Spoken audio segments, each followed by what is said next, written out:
শুধু দর্শক, ব্রেকের পরে আবার ফিরে আসলাম। আমরা চলে যাচ্ছি আলোচনায়। আমরা প্রশ্ন করেছিলাম সজলের কাছে ঈদের কি বিশেষ সচেতনা। আমি বলছিলাম যে ভ্রমণের কথা, তো ভ্রমণে আরো কিছু বিষয় থাকে, যেমন ভ্রমণে অনেকের আছে যে জার্নি করতে গেলে বমি ভাব হয় বা কারো কারো অস্বস্তি লাগে, সেক্ষেত্রে কিছু ওষুধপত্র আছেন যেগুলো উনি আগেই খেয়ে নেবেন। হ্যাঁ, এটা ওনার পারিবারিক চিকিৎসকের কাছ থেকে জিজ্ঞেস করে নিলেই হবে, এটা খুব সহজ বিষয়। আরেকটা হচ্ছে ভ্রমণের সময় আমরা একটা জিনিস লক্ষ্য রাখি না, সেটা হচ্ছে আমরা সবসময় কিন্তু আমার কাপড় চোপড় নানান জিনিস আমরা নিয়ে যাচ্ছি, কিন্তু ভ্রমণের সময় কিন্তু আমাদের একটা ফার্স্ট এইড বক্সের মতো করা উচিত, যেখানে হয়তো আমার কিছু প্রয়োজনীয় ওষুধপত্র থাকবে, ঠান্ডা সর্দির জন্য, কাশির জন্য, বমির জন্য, ব্যথার জন্য কিছু ওষুধ থাকবে। আরেকটা হচ্ছে যে আমরা যারা নিয়মিত ওষুধ খাই, যেমন হাইপারটেনশনের রোগী, ডায়াবেটিসের রোগী, হাঁপানির রোগী বা যে রোগী হোক, আমি নিয়মিত আমি যে ওষুধটা খাচ্ছি সেই ওষুধটা আমি মানে আমার এই ছুটির দিনগুলোর জন্য যতটুকু দরকার পর্যাপ্ত সেটা আমি সাথে নিয়ে নিব। এবং সাথে সাথে আমি আরেকটা কাজ করব যে আমার যিনি চিকিৎসক, যিনি আমার নিয়মিত চিকিৎসা করেন বা পারিবারিক চিকিৎসক, তার ফোন নম্বরটা আমি টুকে নেব, কারণ আমার জরুরি কোনো অবস্থা হতে পারে, সেক্ষেত্রে আমি তাকে ফোনটা যাতে করতে পারি। তো এই বিষয়গুলো কিন্তু খুব দরকার, আমরা কিন্তু অনেক সময় এগুলো করি না। একটা লিস্ট করে আমার পারিবারিক চিকিৎসকের পরামর্শক্রমে যদি আমরা একটা ওষুধের তালিকা করে সেই ওষুধগুলো সংগ্রহ করে নেই, তাহলে কিন্তু আমরা যে জার্নিতে যাব অনেক দূরে, গ্রামে বা অন্য কোথাও একটা শহর মানে উপশহরে, সেখানে কিন্তু আপনি দেখবেন যে ঈদের দিন কিন্তু কোনো ফার্মেসি খোলা পাওয়া যাবে না, কোনো ডাক্তার পাওয়া যাবে না। সেক্ষেত্রে এই প্রয়োজনীয় ওষুধগুলো যদি আপনার কাছে থাকে, সেটা কিন্তু অনেক বেশি, হয়তো চিকিৎসক পাওয়া যাবে, অনেকেই গ্রামে বেড়াতে গেছেন, কিন্তু ওষুধটা তো দরকার। তো এই ওষুধগুলো নিয়ে গেলে কিন্তু আমার মনে হয় যে খুব উপকার হবে। এটা একটা বিষয়। আর হচ্ছে যে আরো খুঁটিনাটি বিষয় আছে, যেমন আপনার যদি একটা বাড়তি চশমা থাকে, আপনি সেটাও নিয়ে নেবেন, কারণ একটা চশমা ভেঙে গেলে কিন্তু সেটা। তো এই খুঁটিনাটি বিষয়গুলো যদি আমরা প্র্যাকটিস করি, আমরা অভ্যস্ত হই, তাহলে কিন্তু আমরা সবসময় দূরের জার্নিগুলিতে যখন যাব তখন আমরা এই জিনিসগুলি করতে পারবো। এটা একটা বিষয়, ভ্রমণের বিষয়গুলো মোটামুটি এরকম। একটা হচ্ছে যে আমি ভোজনের কথা বলছিলাম, তো ভোজনটা তো থাকবে। একটা ফোন আছে, নিয়ে নিচ্ছি। হ্যালো, কে বলছেন? হ্যালো হ্যালো হ্যালো ডাক্তার ফারুকের কাছে আমার প্রশ্ন। জি, আমি নারায়ণগঞ্জ থেকে নাজমা বলছি। জি বলুন।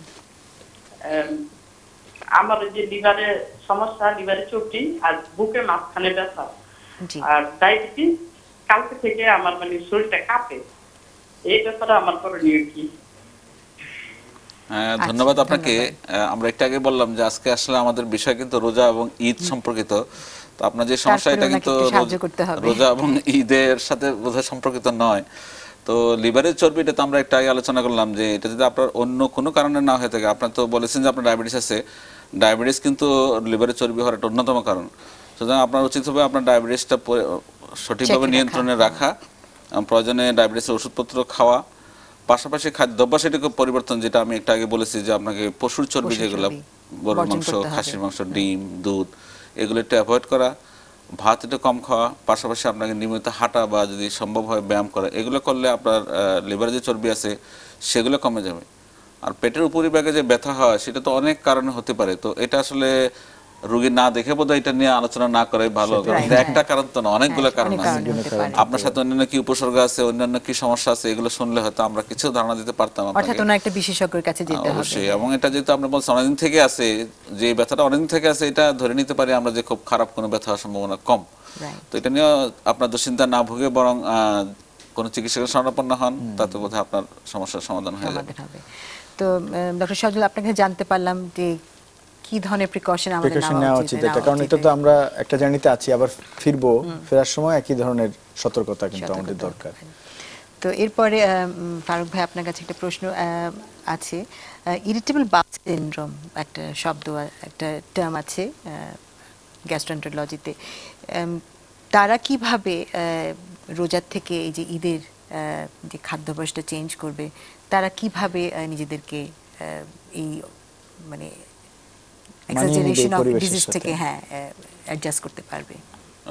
ইরিটেবল বাউল সিনড্রোম আসলে এটাও দুই রকম, একটা কনস্টিপেশন টাইপের হয়, একটা ডায়রিয়া টাইপের হয়। ইরিটেবল বাউল সিনড্রোম কিন্তু পরিপাকতন্ত্রের একটা অন্যতম কমন রোগ, যেটা একটু আগে বললাম যে পেপটিক আলসার, তার চেয়েও বোধহয় এটা অনেক বেশি। এটা আমাদের দেশে যে স্টাডি আছে তাতে কিন্তু ইরিটেবল বাউল সিনড্রোমের সংখ্যা প্রায় 20 ভাগ। আচ্ছা, যেটা পেপটিক আলসার রোগীর সংখ্যা 15 ভাগের বেশি নয়। আচ্ছা, একটা প্রশ্ন আছে, নিয়ে নি, তারপরে আমরা এটা সম্বন্ধে আলাপ করি। হ্যালো, কে বলছেন? হ্যালো, আসসালামু আলাইকুম। ওয়ালাইকুম সালাম। আমি চাঁপাইনবাবগঞ্জ থেকে আলমনি বলছিলাম। জি বলুন।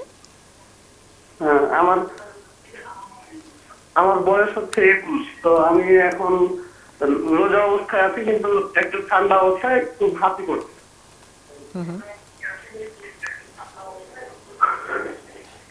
টেলিভিশনের ভলিউমটা কমিয়ে রাখলে আপনার প্রশ্নটা আমরা ভালোভাবে শুনতে পারবো।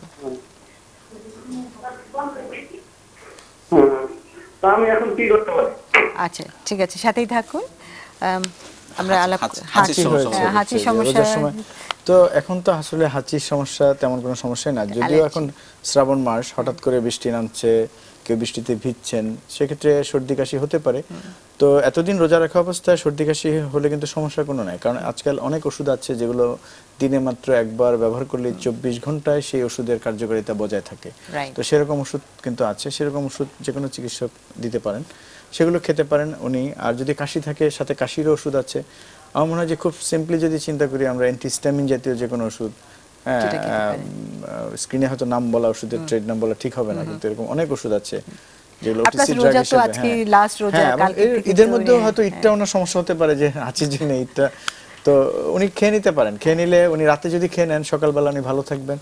একটা ঘুম ঘুম ভাব অনেক সময় সেটা হবে না। অ্যান্টিহিস্টামিন খেলে ভাবে বোধহয় সারা দিন ঘুমাবে, কিন্তু আজকাল অ্যান্টিহিস্টামিন পাওয়া যায় যেগুলি ঘুমের মানে ঘুমের উদ্রেক করবে না, সেরকমও আছে। কাজে এগুলি কোনো সমস্যা না। এবং কাশির জন্য উনি তাৎক্ষণিকভাবে কিছু ওষুধ খেয়ে নিলে কাশিটা দমন হয়ে যাবে। এবং উনি যেটা করতে পারেন, একটা যে সেহরি আজকে ইফতারের পরে একটু লিকার চা খেতে পারেন লেবু দিয়ে, যাতে কফগুলো যাতে বেরিয়ে যায়, এক্সপেক্টরেন্ট হিসেবে কাজ করে অনেক সময়, এটা করতে পারেন। তো আমরা আলাপ করছিলাম ফারুক ভাইয়ের কাছে ইরিটেবল বাউল সিনড্রোম। আমি একটা যেটা বলছিলাম যে ইরিটেবল বাউল সিনড্রোম, দেখেন পেপটিক আলসারের মতো এত কমন রোগ আমরা মনে করি, তার চেয়ে অনেক অনেক কমন কিন্তু ইরিটেবল বাউল সিনড্রোম। তো এই রোগটা কমন রোগ, যেটা কমন রোগের অন্যান্য কমন জিনিসের মতো কিন্তু একটা সুবিধা আছে যে কমন জিনিসগুলো কিন্তু খুব বেশি ক্ষতিকারক হয় না। তো এটা আসলে খুব একটা ক্ষতিকারক সমস্যা না, এটা যারা ভুগতেছেন তাদের খুব বেশি যে সমস্যা হবে সেরকম নয়। তবে এটার সাথে দুইটা জিনিসের ডেফিনিট সম্পর্ক আছে, একটা হলো খাদ্যাভ্যাস প্লাস হলো মানসিক অবস্থা, এই দুইটার সাথে খুবই ঘনিষ্ঠ সম্পর্ক আছে। তো খাদ্যাভ্যাস পরিবর্তন হলে কিন্তু আপনার আইবিএস এর সিমটম, এটা কনস্টিপেশন হোক বা ডায়রিয়া হোক, যেটাই হোক, তার কিন্তু সিমটম বেশি হতে পারে। তো রোজা যেহেতু আমাদের খাদ্যাভ্যাস পরিবর্তন হয়, আমাদের লাইফস্টাইল চেঞ্জ হয়, সব মিলাই কিন্তু রোজা এই রোগের সিমটম একটু বাড়তে পারে। পাশাপাশি আরেকটা জিনিস আছে যে আপনি যদি না খেয়ে থাকেন, তাতে কিন্তু এই রোগের সিমটম হবে না, কম হবে। হঠাৎ করে আপনি ধরেন সেহরি খেলেন, দেখবেন যে সকালবেলা বা দুপুরবেলা পর্যন্ত আপনার সমস্যা হচ্ছে, দুপুরের পরে হয়তো ইফতার পর্যন্ত আর হচ্ছে না, ইফতার পরে আবার খেলেন, তাহলে আবার স্যার যে খাবার গ্রহণ করার সাথে সাথে জিনিসটা শুরু হয়। এটা খাবারের সাথে সম্পর্ক তো অবশ্যই আছে। এটা নরমালি হয় যে এগুলা দেখবেন যেগুলো ডায়রিয়াল টাইপ, এটা সকালবেলা ঘুম থেকে ওঠার পরে এক দুবার টয়লেট হয়, নাস্তা খাওয়ার পরে আবার হয়, আবার দুপুরবেলা ভাত খাওয়ার পরে হয়, রাত্রিবেলা খাওয়ার পরে কারো হয়, কারো কি স্যার মানে কোন খাবারের সাথে সরাসরি রিলেটেড কিনা, মানে ইন্ডিভিজুয়ালি যে আমার এই খাবারে হচ্ছে, আরেকজন আরেক খাবারে, এরকম কোনো বিষয় আছে? বা আপনার দৃষ্টিতে যে এই খাবারগুলোতে এটা হতেই পারে, এরকম কোন খাবার আছে? এটা একটা খুব ভালো প্রশ্ন করেছেন যে কোন খাবারের সাথে এরকম সম্পর্ক আছে। এটা আসলে সায়েন্টিফিক্যালি কোন খাবারের সাথে ডাইরেক্ট কোনো সম্পর্ক নাই। তবে যেটা দেখা যায় যে কিছু কিছু এভিডেন্স আছে যে কিছু কিছু পার্টিকুলার খাবার, অনেকে বলেন দুধের কথা, কেউ বলেন সালাদের কথা। দুধটারই আমি আলোচনা করব স্পেসিফিক্যালি। তো দুধ ছাড়া যেগুলো হয় যে চর্বি জাতীয় খাবার, ফোনের পরে আমরা আলাপে চলে যাব। কে বলছেন?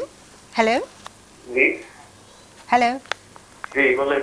হ্যালো হ্যালো, বলুন আপনার প্রশ্নটা। ডাক্তার নাম কি বলো? ফারুক? জি ফারুক আহমেদ, প্রফেসর ফারুক আহমেদ। আমি তো একজন হার্টের রোগী,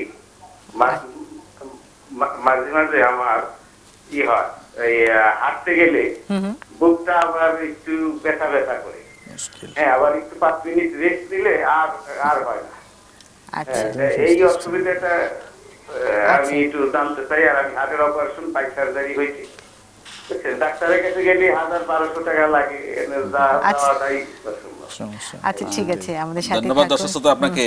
আপনার তো আসলে হার্টের রোগী, আপনার বাইপাস হয়েছে, সম্ভবত হার্টের সিমটম গুলো আপনি আমার চেয়েও ভালো বুঝতে পারার কথা। আপনার হাঁটলে ব্যথা হচ্ছে, রেস্ট নিলে চলে যায়, এটা কিন্তু আমিও চিকিৎসক হিসাবে প্রথম বলবো যে আমার প্রথম ধারণা হবে যে আপনার এটা হার্টের রোগের কারণে হয়েছে। হার্টের রোগ ছাড়া অন্য রোগ হতে পারে, সেটা অবশ্যই আপনার একটু চিকিৎসকের পরামর্শ নিলে বোধহয় ভালো হবে, যেহেতু আপনার হার্টের রোগ। হৃদরোগ বিশেষজ্ঞের পরামর্শ, অবশ্যই হৃদরোগ বিশেষজ্ঞের পরামর্শ নেবেন। আপনার হার্টের রোগ, যার কাছে উনি বাইপাস করেছেন, অবশ্যই আপনার হার্টের রোগ, আপনি কিন্তু অন্য রোগের চেয়ে আপনি একটু ডিফারেন্ট, যে আপনার কোন ব্যাপারে রিস্ক নেওয়া উচিত নয়। যেহেতু আপনার হার্টের রোগ আছে, আপনার অবশ্যই একজন হৃদরোগের চিকিৎসক দেখান। আর যেটা টাকা পয়সার কথা বলেছেন দর্শক শ্রোতা, চিকিৎসা তো আধুনিক চিকিৎসাতে কিছু টাকা পয়সা আপনাকে খরচ করতে হবে, তারপরেও সরকারি হাসপাতালগুলো কিন্তু বিনামূল্যেই আপনি এই রোগের চিকিৎসা পাবেন। আপনার যে কোনো নিকট সরকারি হাসপাতালে যান, এটা সরকারি হাসপাতালে যেতে হবে কথা নাই, আপনি ঢাকা শহরে যদি থাকেন ঢাকা শহরে যে কোনো হাসপাতাল, যদি জেলা শহরে থাকেন ডিস্ট্রিক্ট লেভেলে যে কোনো হসপিটালে যান, ওখানে বিশেষজ্ঞ ডাক্তার আছে এবং আপনি বিনামূল্যে এই রোগের চিকিৎসা পাবেন।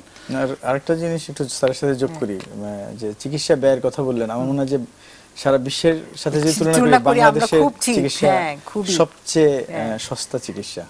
এটা এই যেহেতু প্রসঙ্গটা আসছে, আমি একটা এক্সাম্পল বলি, যেমন ধরুন আমি প্রবীণত রোগের বিশেষজ্ঞ, আমরা একটা কমন ইনভেস্টিগেশন করি যে আপার যে এন্ডোস্কোপি করি, এটা দর্শক আপনারা সবাই বোধহয় এটা সম্বন্ধে জানেন।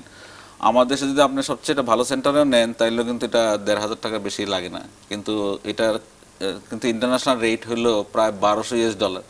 আপনি চিন্তা করতে পারেন $১,২০০ মানে প্রায় ৮০,০০০ টাকার মতো, ৮০-৯০,০০০ টাকা লাগবে এন্ডোস্কোপি করতে।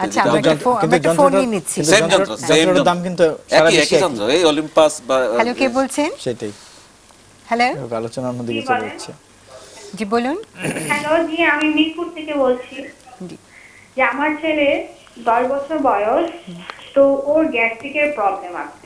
এর আগে ওকে আমি ট্রিটমেন্ট করিয়েছি, ডাক্তার ওকে এই যে জেপিন এটা 2 মাস করে 2বার কোর্স কমপ্লিট করেছি, তো তারপরে ওর এই গ্যাস্ট্রিকের প্রবলেমটা যাচ্ছে না। একটু খাওয়ার গ্যাপ হলে ওর বুকে ব্যথা হয়। আচ্ছা, তো ঠিক আছে, আমাদের সাথেই থাকুন ফারুক ভাই, কিভাবে হেল্প করতে পারি? এটা তো দর্শক যেটা বলেছেন এটা আপনার রোজার সাথে সম্পর্কিত না, তবুও বলছি যে আপনার দেখেন আমাদের দেশে যেটা হয় যে কারো উপরে পেটে যে কোনো সিমটম হলে এটা কিন্তু সবাই মনে করে এটা গ্যাস্ট্রিক বা আমাদের পরিবেশে আমরা বলি পেপটিক আলসার রোগ। এটা শুধু সাধারণ মানুষ না, এটা কিন্তু চিকিৎসকদেরও একটা ধারণা আছে উপরে পেটে যে কোনো সিমটম হলে তো গ্যাস্ট্রিকের রোগ। তো উনি যেটা বলেছে যে ওনার ছেলের গ্যাস্ট্রিক হয়েছে এবং উনি 2বার জেপিন খেয়েছে, জেপিনটা অত্যন্ত কার্যকরী ওষুধ। যদি এটা পেপটিক আলসার রোগ হতো আমি আপনাকে বলতে পারি যে পেপটিক আলসার রোগে কিন্তু জেপিন বা এটা আসলে রেনিটেডিন ট্যাবলেট, ওটা খেলে কিন্তু ভালো হয়ে যাওয়ার কথা। যেহেতু আপনার 2বার খাওয়ার পরেও সিমটম যায় নাই, তাহলে এটা পেপটিক আলসার রোগ না হওয়ার সম্ভাবনা আমার মনে হয় বেশি। সেক্ষেত্রে আমরা একটু আগে যেটা বলছিলাম যে ইরিটেবল বাউল সিনড্রোম বা নন আলসার ডিসপেপসিয়া, যেটা ইরিটেবল বাউল সিনড্রোমের মতোই রোগ, ওইসব রোগ হওয়ার সম্ভাবনা কিন্তু বেশি।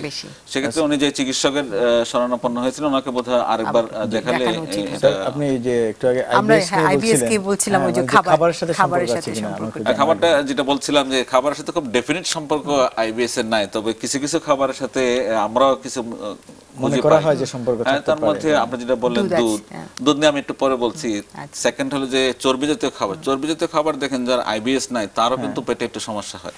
আর আইবিএস আপনার নারীটা এমনি একটু দুর্বল আছে, একটু মানে অসুস্থ আছে, তাকে যদি আপনার চর্বি জাতীয় খাবার দেন তাতে কিন্তু তার সিমটম একটু বাড়তে পারে। সালাদ টমেটো বা আমরা স্পেসিফিক্যালি বলি যে আপনার সালাদ টমেটো বা কাঁচা এই শাকসবজি এগুলো একটু অ্যাভয়েড করাই ভালো। এগুলো খাইলে অনেক সময় আইবিএস এর সিমটম বেড়ে যায়।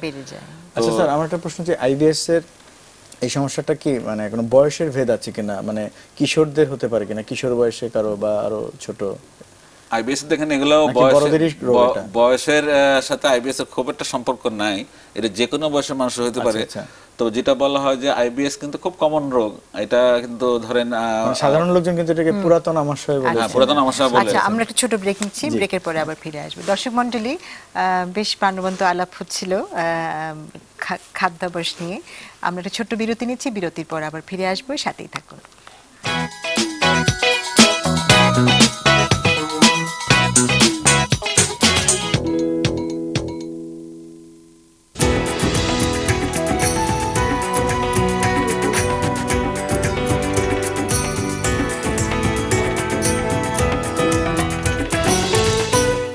আলফা মেহেদির ঈদ উপহার, প্রতিটি আলফা মেহেদির সাথে একটি আলফা টুথব্রাশ ফ্রি।